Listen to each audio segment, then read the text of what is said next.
Welcome to our channel. Today we how to install Firebase Auth for React web apps, beginner guide step by step clearly. In this video, we'll walk through how to install Firebase Authentication for your React web app. First, make sure you have Node.js installed on your machine. If you haven't done so yet, create a new React app using the command npx create React app your app name. Once your app is set up, navigate into your app directory using cd your app name. Next, let's install Firebase. Run the command npm install Firebase in your terminal. Once Firebase is installed, we need to configure it for your project. Go to the Firebase console at console.firebase.google.com.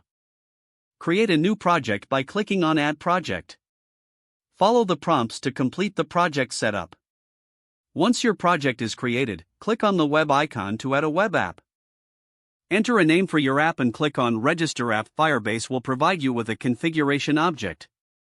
Copy that configuration object, as you'll need it shortly. Next, in your React app, create a new file in the src directory called firebase.js. Open firebase.js and import Firebase using import initialize app from firebase/app. Then, paste the configuration object you copied earlier into the file.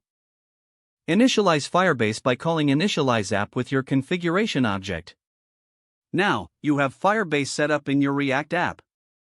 To use Firebase Authentication, import the necessary functions. For example, import getAuth, create user with email and password, sign in with email and password, from Firebase/auth.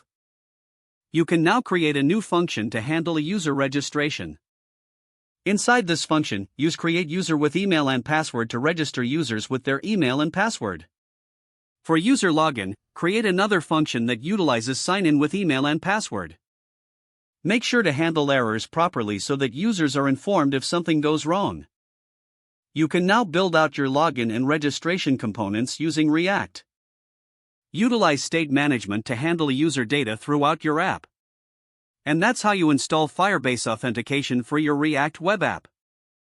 You're now ready to implement user authentication in your project. If the page does not load, refresh the browser or try again in a private or incognito window. Don't forget to like this video and subscribe to our channel for more step-by-step tech guides.